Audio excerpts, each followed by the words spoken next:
Kuringana na uthuthuria uria utafanitio ni gikundi gia ngwataniro ya athikabu a kanitha gatoreki kuuma kaunti kenda guku bururi-ini KCCB, andu aria mari na murimu wa TB ni 146, no aria maramenyekana gukorwo makiamukira urigitani ni arwaru 86 tu guku bururi-ini. Athikabu aya maritio rungu rwa tabarira ya komesha TB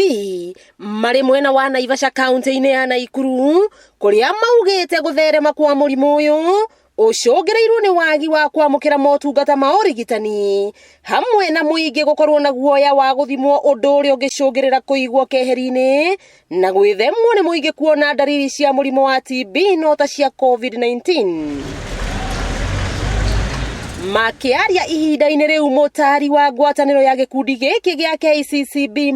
Macharia ni athingatite kuuga bururi wa Kenya ni gatagati ka mabũrũri 30 thiini wa thi aria magumiirwo ni murimu wa TB na akemere Juma kuma kaunti-ini ya Siaya nimahinyiriirie kuuga kuma mwambĩrĩrio wa mwaka wa 2018 nginyanagia umuthi arwaru 69 nio mandikithitio gukorwo magumiirwo ni murimu uyu kaunti-ini iyo. If you do the mathematics, calculating treatment for one patient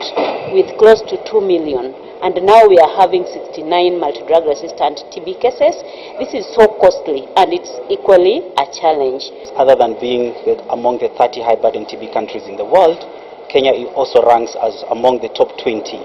as far as TB, HIV and MDR TB burden is concerned. Ngwataniro ya gikundi giki ni yugite ni rarutithania wira na ruhonge rwa ukuria wa mabũrũri bururi-ini wa America USAID hari bara ya kuhurana na murimu wa TB guku bururi-ini. About 40 to 50% of the health delivery system in our country is offered by the faith-based and the private facilities. This therefore makes it really relevant because these particular facilities are reaching quite a big amount of the Kenyan population. Wakiigwa kamuhwa gunyira niguo ngururirie na nguthererie tondu gaka ni kanya kohoro kuma metumi ndigi maguru ngirunga cia kaunti ya Nakuru ritwa riakwa rwa Mwangi wa Wokabi.